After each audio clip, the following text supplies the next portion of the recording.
Hi everyone, thanks for joining me for the premiere edition of Dressin Roulette, Melty Berry Princess One Piece. Today, I'm going to cover 3 looks with this one dress. They will be Basic Bitch, which is just really a basic coordinate, a country look inspired by my friend Millie, and Hemay because I personally love styling sweet like that.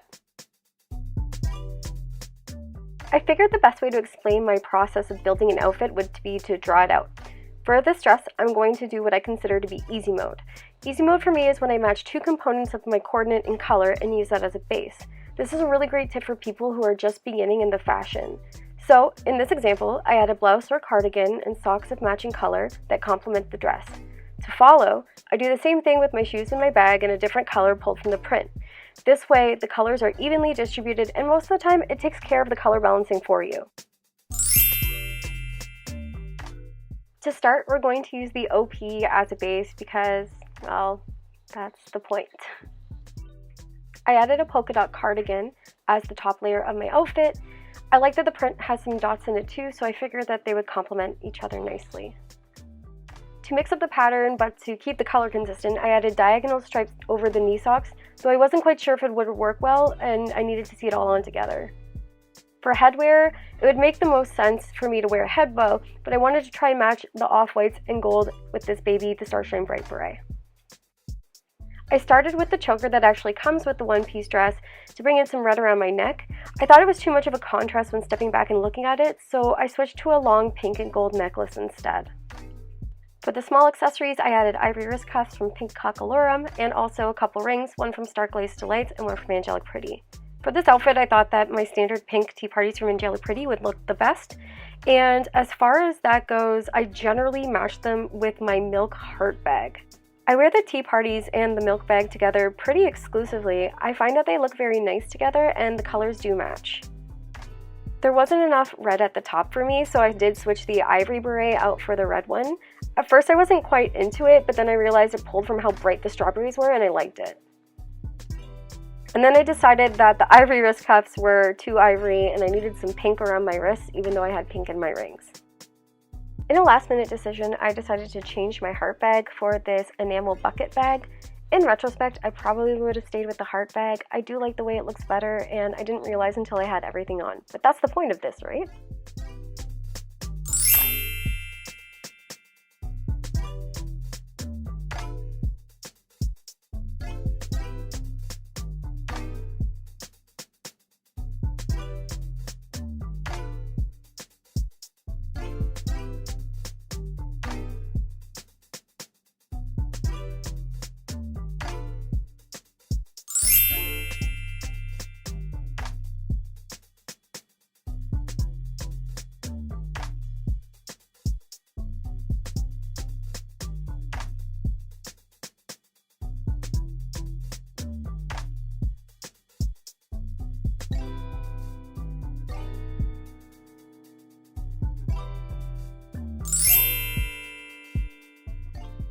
For this, I wanted to try Country Lolita, inspired by my friend Millie.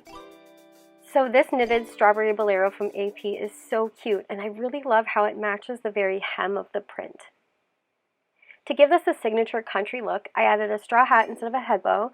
I picked a choker from the dress set to add some red around the neck, and I chose ankle socks to give it a more summery picnic vibe. I went back to my white and pink wrist cuffs because I felt that I needed to distribute the pink a bit better. With that in mind, I pulled back in my pink tea parties as well to help out with that. I got this Angelic Pretty present ribbon bag for Christmas for my boyfriend and I've been dying to use it. It's so nice. For my rings, I picked an AP teacup and a brand whore ring from Stark Lace Delights. Also, I definitely wasn't feeling the ankle socks anymore. So I ended up ditching them for a pair of really nice fluffy lacy under the knee socks from Metamorphose Temp de Fille. I switched to my trusty combo of tea parties and the milk bag. I wasn't convinced apparently because I went back to that enamel bucket bag for some reason, but after looking at it for a while, I decided it still didn't look quite right. So I ended up flipping everything entirely and I switched the tea parties out for my red glitter flats that I got from So Sick Shop on Taobao. I don't have a red bag that would have worked with this, but I do have this adorable letter pochette from a few years back. In my opinion, it was the best piece to kind of tie this all together. In the future, I would love to get a straw basket purse. I thought that the choker might look better tied around the hat for adding more red, but then I was kind of stuck on what to put on my neck for a necklace. Last minute, I remembered that I had this cute cherry barrette from a Taobao shop. It's got a pink gingham ribbon too, so it was the perfect final touch. For fun, I added in my parasol there, but I didn't pose with it in the house because I kind of like to have it open.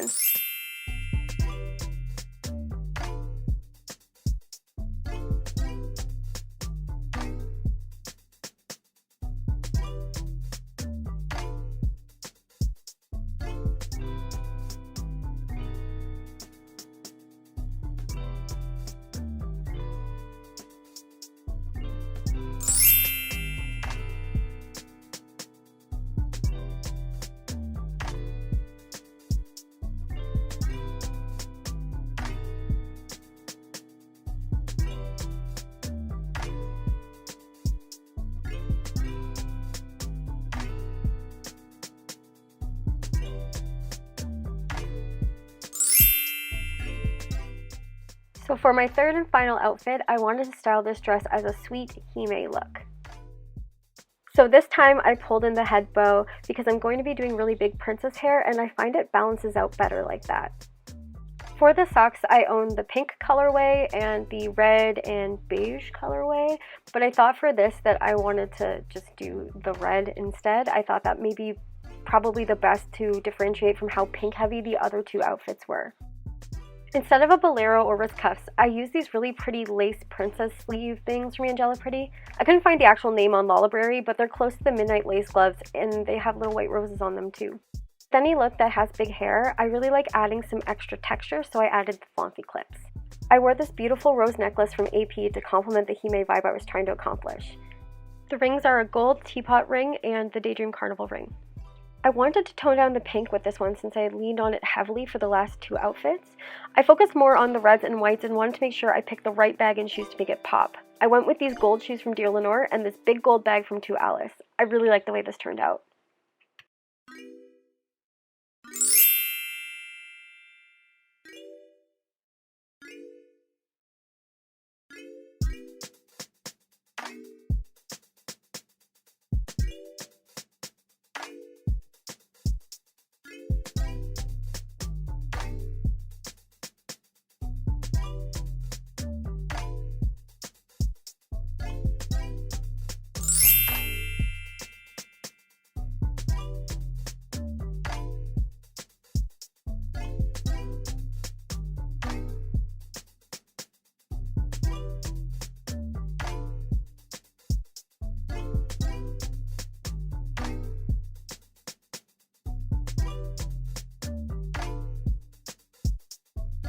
Okay, so that was my first dress roulette. I hope you really enjoyed it.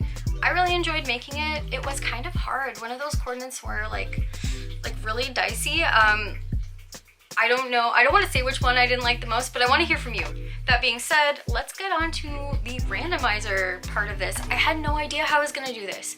It took me so long to figure it out. If you can't tell, I am in the future now, and it is daylight outside, and that's how long it took me, was I am into the next year. So I'm going to put everything on my phone as a list. I've already actually put it on my phone as a list. All of my main pieces. I've got 40 main pieces, but there are 39 on this list because Melty Princess. Obviously I just did it. And I'm gonna record my screen so you can see, I'm gonna put it about here so you can see what's happening while I'm looking at the randomizer. I am very nervous because while I do have a lot of things, they're not necessarily cohesive, and there are some dresses in my closet that I have only one thing for. It's wild, and that's the whole point of this challenge for me, is to really pull it out of the box here and see if I can do something better. So I'm gonna go ahead, start recording this right now, and that way you can see exactly what I get. So I'm gonna tap on my dress list. You can see I have all my main pieces here all the way through with the colors and everything, the cuts, so that way you get an idea of it. And I'm gonna hit choose and see what it gives me. Cotton Candy Shop JSK Lavender. Oh my god, this is actually extremely convenient because it's right here on my mannequin. So yeah, super exciting. This randomizer app also says the name. Cotton Candy Shop JSK Lavender. Cotton Candy Shop JSK Lavender. That's hilarious. So that's it for this one. That's the end of number 1 of the Dressin Roulette. I would really love to hear from you, not only about what you thought the coordinates were and like how you felt about them, or what you would have changed or done differently, or what you hated, what you loved, all of that good stuff. I would definitely want to hear, but I also want to hear, did you like the format of this video? Was this something that was easy to follow along with? Was it not quite clear on what I was trying to do, like my coordination process, anything like that? Please let me know, because I will adjust it going forward, because this is kind of like a shot in the dark. I've never really seen anyone do this before. So I'm not really going off of a guide or anything, I'm just kind of making it up as I go along. I guess that's the point of original content. But yeah, I really hope you enjoyed it, and I will hopefully see you in the next one. Bye.